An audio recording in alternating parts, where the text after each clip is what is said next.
जाहीर झालेले आहे आणि येत्या 1-2 महिन्यांमध्ये सांगली, मिरज आणि कुपवाड शहर महानगरपालिकेची निवडणूक होणार आहे.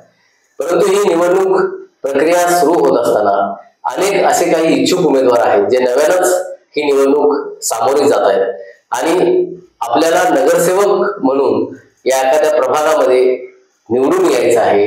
त्या प्रभागातील ज्या काही समस्या आहेत, लोकांच्या अडीअडचणी आहेत, त्या घेऊन ते मुद्दे घेऊन ही निवडणूक ते सामोरे जाणार आहेत आणि या संबंध जे निवडणुकीला सामोरे जाणारे जे नव्याने उभे राहणारे जे नवोदित उमेदवार आहेत, अशा उमेदवारांना एक व्यासपीठ देण्याचं काम आपण MSN मराठी, त्याचबरोबर सखोल news, public view, 24 news Marathi आणि सांगली नगरी या 5 YouTube चॅनल्सच्या माध्यमातून प्रभागातील माझं व्हिजन हा कार्यक्रम आपण घेतोय आणि या कार्यक्रमाच्या माध्यमातून अशा अनेक जे इच्छुक उमेदवार आहेत, अशा इच्छुक उमेदवारांना व्यक्त होण्यासाठी एक व्यासपीठ आपण देतोय.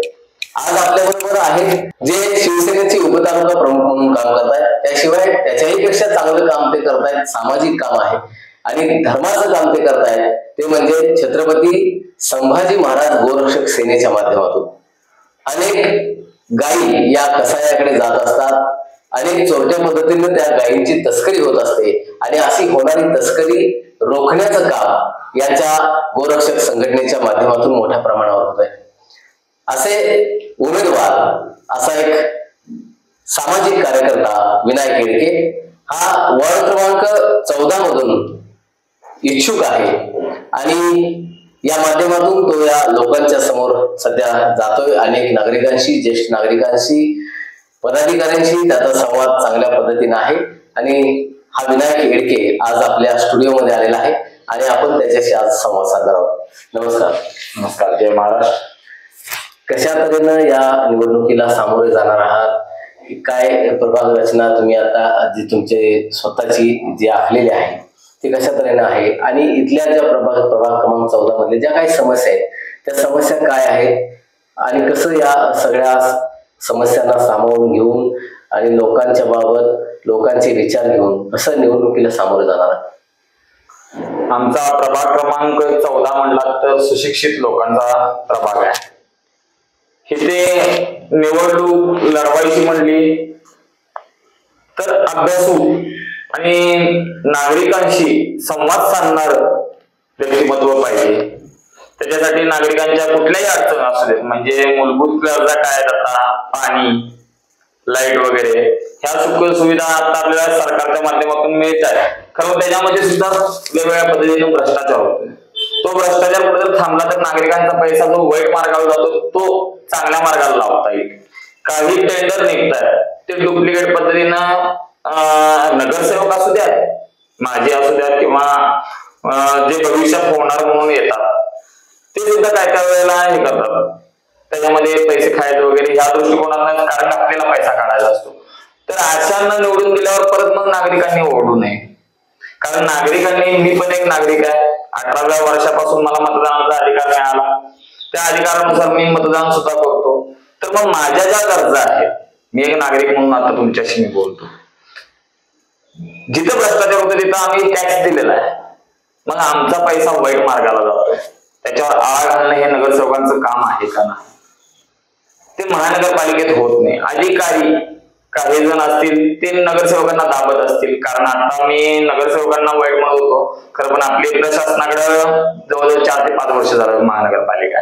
सगळ्यात मोठी भ्रष्टाचार मालमत्ता विभाग असू द्या, पाणी पुरवठा विभाग असू द्या, इव्हन इलेक्ट्रिक सुद्धा विभागाला भ्रष्टाचार आहे.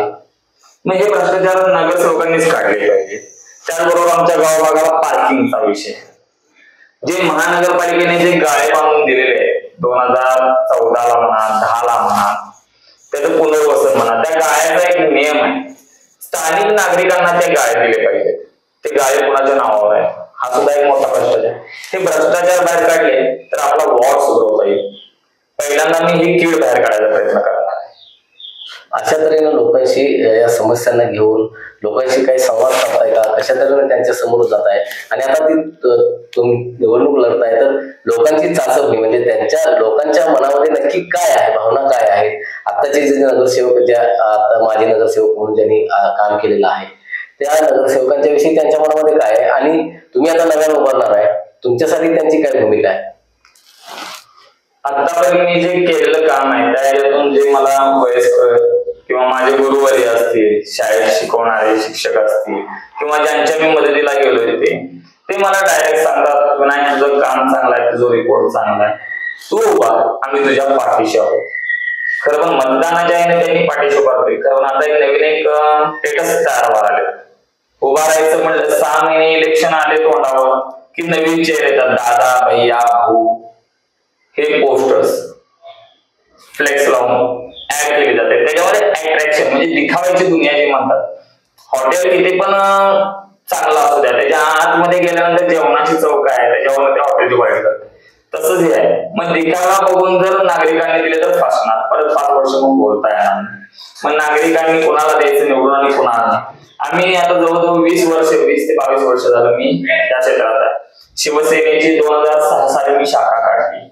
बाळासाहेबांचे विचार, आनंद दिघे साहेबांचे विचार, एकनाथजी शिंदे साहेबांच्या बरोबर माझी 2012 साली शिवसेना भवनच्या खाली भेट झाली. एका कामानिमित्त गेलो. आम्हाला साहेब नाही म्हणले, उद्धव साहेब तेव्हा होते आमचे, तेव्हा ते नाही म्हणल्यानंतर आम्ही खाली थांबलेलो. भाई आले, त्यावेळेला का आलाय म्हणून आम्हाला विचारले. मग सांगितल्यानंतर बरं ठीक आहे, मी कागद दे, मी बघतो म्हणले. आम्ही सांगली दोस्तोपर्यंत ते काम झालं. मग त्यावेळेपासून आम्हाला एकनाथजी शिंदे साहेबांचा स्वभाव आवडला. कारण जे बाळासाहेबांचे विचार आहेत किंवा शिवसेनेची जी देवळवण आहेत, 80% समाजकारण आणि 20% राजकारण, हे खरोखर बहीणच्या माध्यमातून पुढे चालत आलेलं आहे. त्याच ह्याला प्रभावी होऊन मी जेव्हा बंड केले त्यावेळेला मी डायरेक्ट 3ऱ्या दिवशी कोणताही शिवसैनिक आमच्या सांगली जिल्ह्यातले कोणी जिल्हा प्रमुख सुद्धा नव्हते किंवा येणार आहेत का नाही पक्षामध्ये किंवा हे पक्ष होईल का नाही स्थापन हे सुद्धा माहित नव्हतं. त्यावेळेला बहीणच्या ह्याच आकर्षणामुळे मी माझ्या फॅमिली सहित आत्मदानाचा इशारा दिला. बहीणच्या केसाला जरी धक्का लागला तर मग आम्हाला हे का प्रेम ओढलं? कारण त्यांनी बाळासाहेबांचे विचार, आनंद दिघे साहेबांचे विचार आणि आता तर त्यांनी गोरक्षकच्या बाबतीत जे केलेलं आहे, त्यांनी मुख्यमंत्री असताना धडाडीचे निर्णय घेतले. आतापर्यंत कोणताही मुख्यमंत्री असे निर्णय घेऊ शकला नाही की जे निर्णय बहिणी एका मिनिटात. आणि त्यांनी खरोखर नाथ संप्रदायामध्ये नाथ ज्यांच्या पाठीशी असतात त्यांना कधीही काही कमी पडत नाही आणि ज्यांच्या नावातच नाथ आहे मग ते लोकांना काय कमी पडू देणार आहे. अशा पद्धतीने एकनाथजी शिंदे साहेबांचं काम आहे. त्यांनी गोमातेला राज्यमातेचा दर्जा दिलेला आहे. आता राज्यमातेचा दर्जा दिलाय मान्य आहे, खरं त्याची अंमलबजावणी होणं गरजेचं आहे. सगळ्यात जास्त गळ्यात कापल्या जाते आमच्या सांगलीमध्येच कत्तलखाना. तो कत्तलखाना महानगरपालिकेची जमीन आहे, त्याच्यावर अग्निशामकचं आरक्षण आहे. त्याचा ठराव झाला 2010 साली. ते काय बंद करतो म्हणले, परत आम्ही मध्ये 3 महिने बंद ठेवला. राजकीय नेते आता यांच्यात कोणाचा काय स्वार्थ आहे ते आम्हाला कसं कळणार? कारण आपलेच दात आणि आपलेच वोट ह्या पद्धतीने आता इथे राजकारण चालू.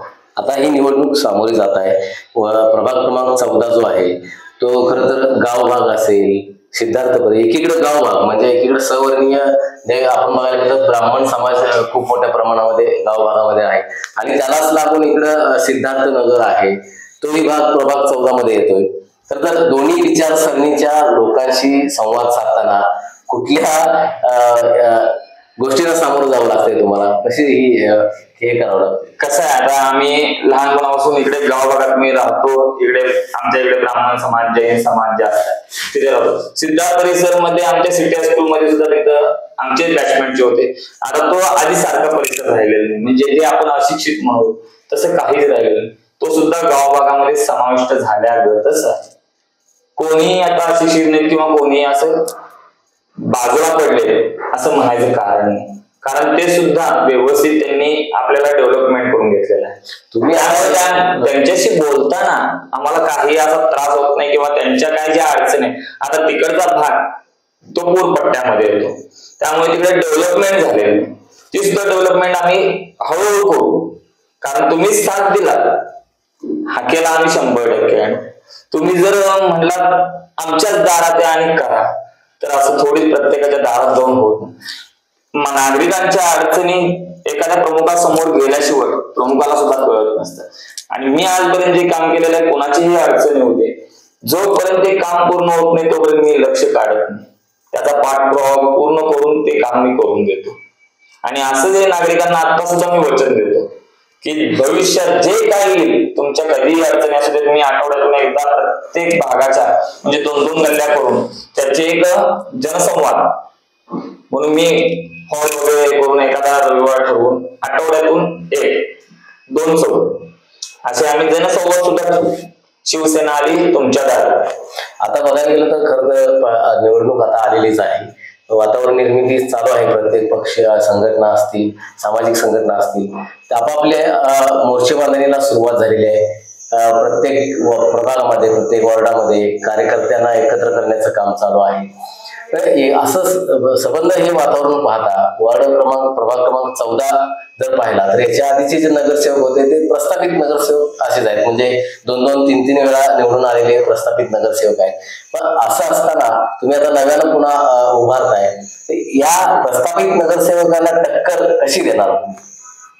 कसं असतंय, प्रस्थापित आहे, कुठे ना कुठे नाराजी असतेच नागरिकांमध्ये. काही चुका त्यांच्यातून पण घडलेल्या आहेत.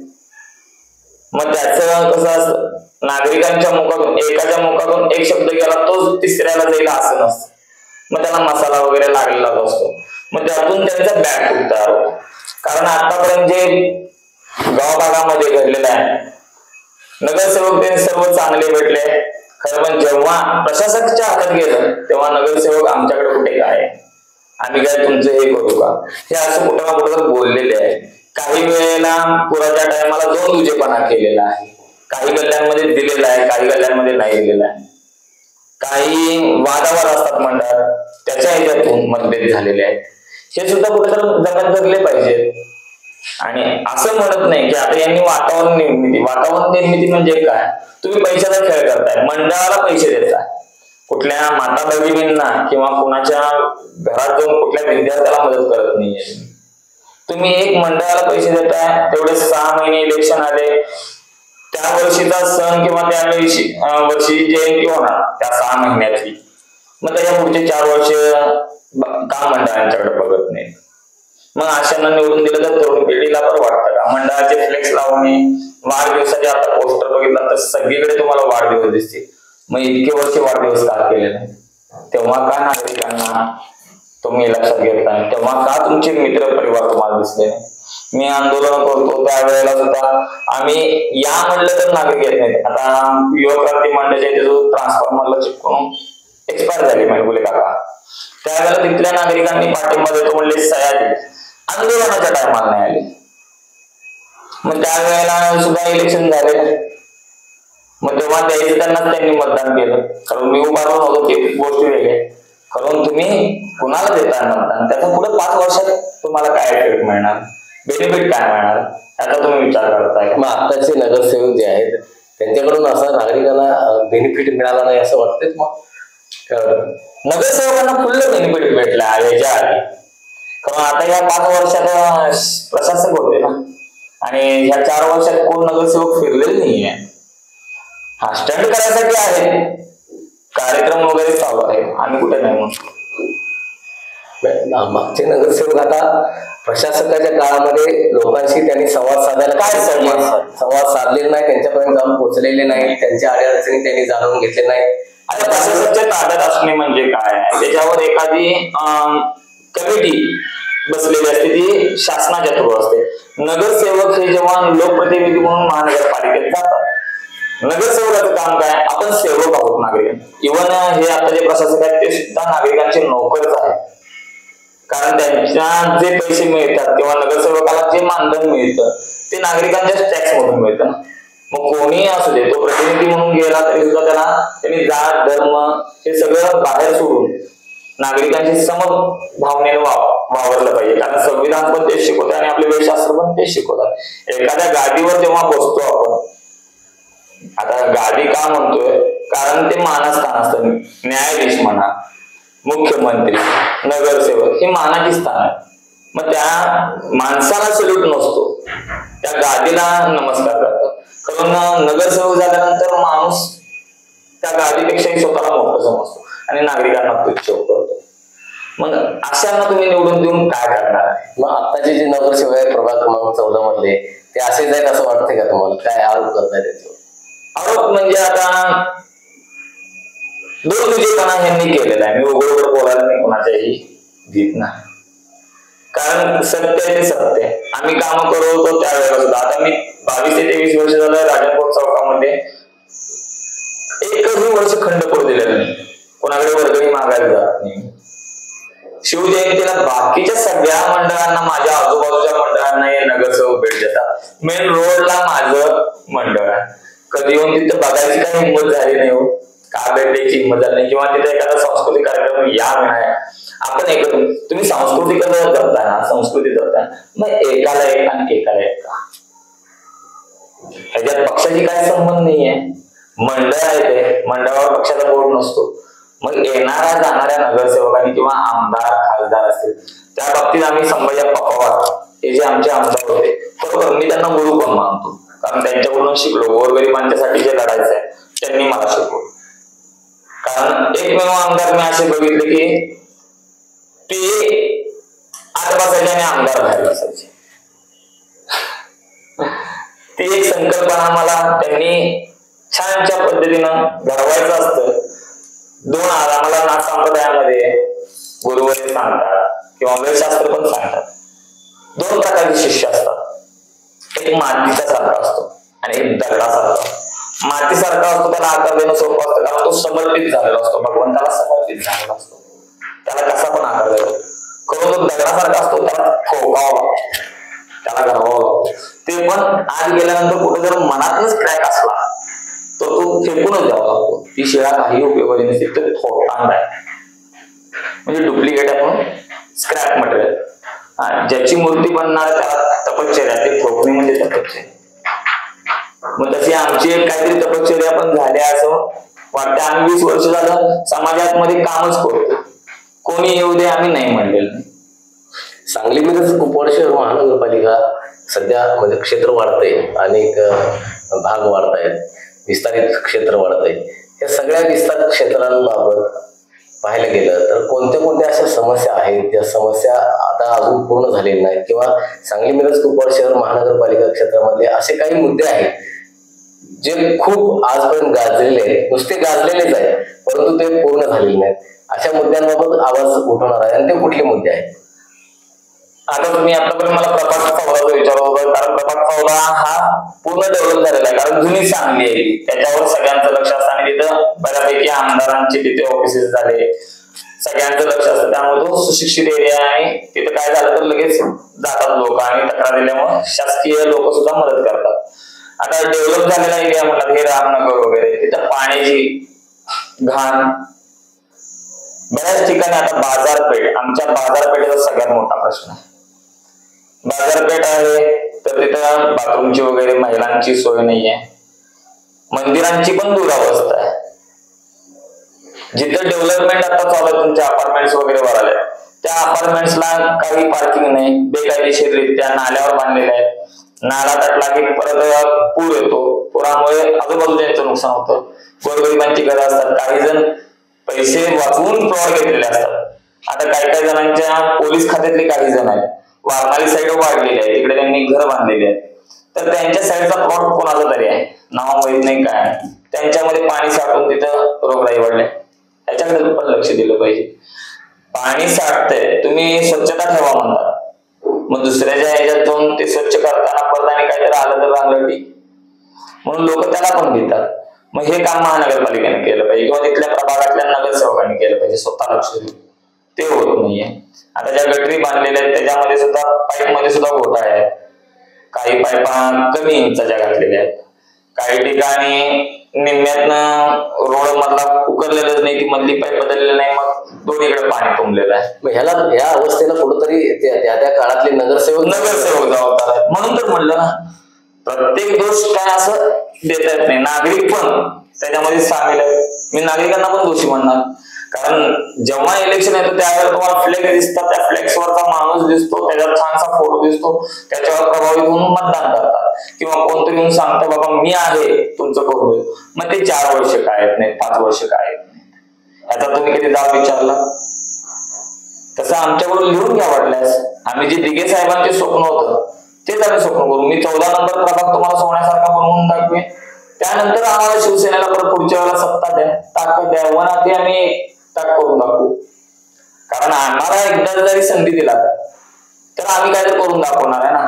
जुन्याला जर रेंगाळत बसला तो मुरलेला आहे.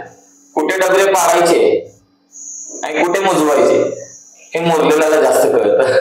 याआधी अनेक सामाजिक कार्यामध्ये तुम्ही अग्रेसर आहे. महानगरपालिका किंवा वॉटर हाऊसमध्ये म्हणजे पाणीपुरवठा विभागामध्ये अनेक मोठा भ्रष्टाचार बोगस नळ कनेक्शनच्या माध्यमातून झालेला आहे. तिथं काम करणारे कर्मचारी आहेत, त्या कर्मचाऱ्यांची जी कागदपत्र आहेत, प्रमाणपत्र आहेत, ती डुप्लिकेट करण्याचं काम ही तिथल्या अधिकाऱ्यांकडून झालेलं आहे आणि त्यांना काम देण्याचं भूमिका त्यांनी घेतलेली आहे. याच्या विरोधातही खूप मोठ्या प्रमाणात आवाज तुम्ही उठवलेला होता. महापालिका प्रशासनाकडे तुम्ही तक्रार केलेली आहे, पोलीस स्टेशनमध्ये सुद्धा त्याविषयी तुम्ही तक्रार दाखल केलेली आहे. कशा तऱ्हेचा हा भ्रष्टाचार आहे आणि याकडे संबंध सांगली मिरज आणि कुपवाड शहर महानगरपालिकेच्या नागरिकांचं लक्ष वेधलं जावं म्हणून इथून पुढच्या काळामध्ये तुमची काय भूमिका राहणार आहे? आता आम्ही मगाच्यापासून 2 ते 3 वेळा एकच शब्द वारंवार घेतला, नागरिकांनी सपोर्टेड राहिलं पाहिजे. कारण आता मी हे 1.5 वर्ष झालं आळंदीचं प्रकरण 28 मार्च 2024 मी स्वतः रेड हँड पकडून दिलेला. त्याचा पंचनामा सचिन साळगावकर नावाचा अधिकारी 19 एप्रिलला करतो. मी 2 एप्रिलला त्यांना पहिल्यांदा निवेदन पण दिलेलं आहे. त्याचे सगळे माझ्याकडे एव्हिडन्स आहेत, प्रूफ आहे. मग खोटा पंचनामा करणारे अधिकारी दप्तर दिरंगाई कायद्यानुसार त्यांच्यावर कारवाई व्हायला पाहिजे. एक म्हणजे प्रथमतः कोणताही गुन्हा घडला तर पहिल्यांदा फौजदारी गुन्हे नोंद केले जातात. त्यावेळेला सुद्धा IAS अधिकारी होते शुभम गुप्ता, त्यांनी सुद्धा ही कारवाई केलेली. आता सुद्धा व्हॉट्सअप वापरत नाही म्हणले आताचे आयुक्त. जर इमर्जन्सी असलं किंवा जर आम्ही एखादा मेसेज जर नागरिकांनी किंवा एखाद्या पदाधिकाऱ्यांनी केला तर त्याचा रिप्लाय ते जो खरोखर महत्वाचा असलं तर 24 तासामध्ये त्यावर कारवाई होणं गरजेचं असतं. असं कुठेही लिहिलं नाही की बाबा सरकारी अधिकाऱ्यांनी व्हॉट्सअप वापरू नये. आता इमर्जन्सीला कोण तर त्याला अत्यावश्यक गरज आहे, मग त्या वेळेला फोन उचलला नाही तर मग व्हॉट्सअपवर मेसेज करणारच ना. मग इंटरनेट कशासाठी युज करताय? करू नका. बरं, आठवड्यातून तुम्हाला नागरिकांना 2 तास देताय तुम्ही, 7 दिवसातले 2 तास.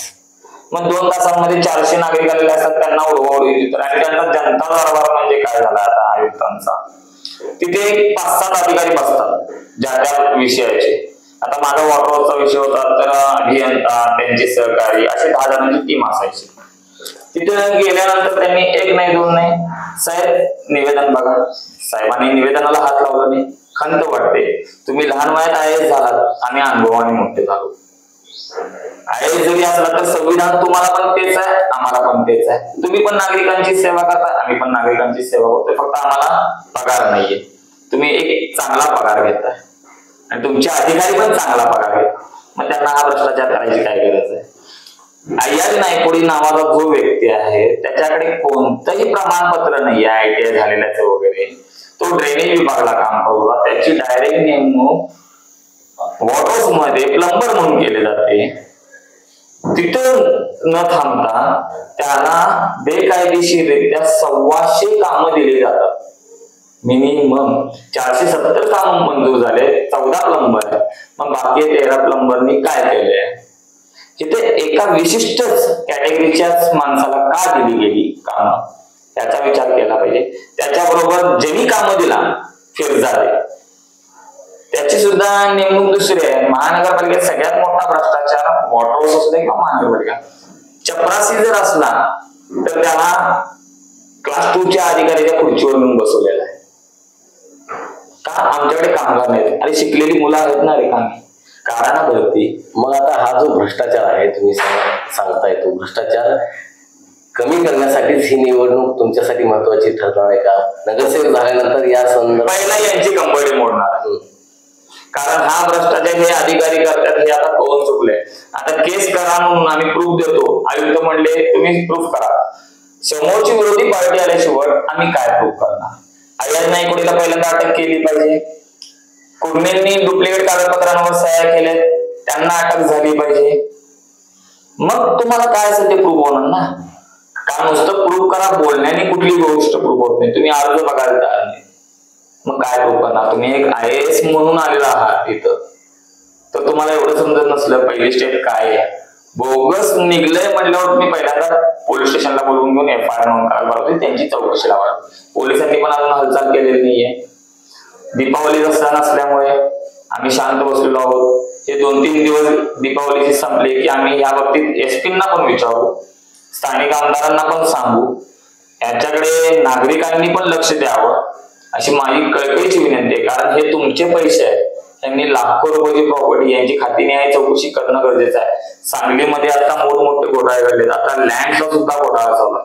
महानगरपालिकेच्या जमिनी हे अधिकारी आणि काही आजी माजी असतील राजकीय नेते त्याच्यामध्ये समाविष्ट असतात.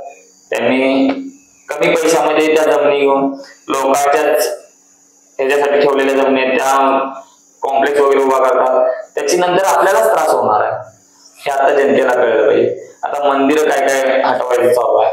आता जे आमच्या प्रभागामध्ये बरीच मंदिरं नदीकाठची आहेत त्यांची डागडुजी होणे गरजेचं आहे.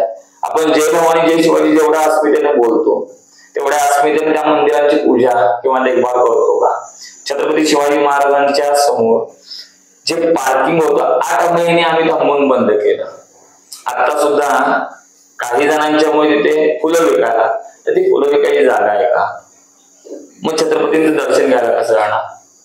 गाडी लावणारे डायरेक्ट म्हणतात मी याचा पाहुणा आहे, मी त्याचा पाहुणा आहे, मी ह्याच्याशी निगडीत आहे. तर तुम्ही कोण पण असाल, छत्रपती हे दैवत मानताय, फक्त जय भवानी जय शिवाजी देण्यापुरते नव्हे घोषणा. आता महानगरपालिकेच्या निवडणुकीला घेऊन वरिष्ठ जे नेते आहेत तुमच्या राज्याचे, शिवसेनेचे एकनाथभाई शिंदे यांच्याशी कसा संपर्क तुमचा राहिला आहे, किंवा इथले जे स्थानिक जे शिवसेनेचे पदाधिकारी आहेत त्यांच्याशी कसा संपर्क, आणि या दोघांची सांगड घालून कशा तऱ्हेने या निवडणुकीला तुम्ही सामोरे जाल? माझं तर एक म्हणणं आहे, मी मगाशी सांगितलं एकनाथजी शिंदे साहेबांच्या बाबतीत माझ्या काय भावना आहेत आणि मी त्यांना का मानतो.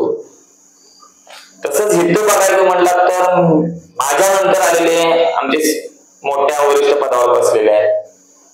पदावर बसलेले म्हटल्यावर मला त्यांना मान देणं गरजेचं आहे, कारण त्यांनी पण शिवसैनिकांना तेवढा मान देणं गरजेचं.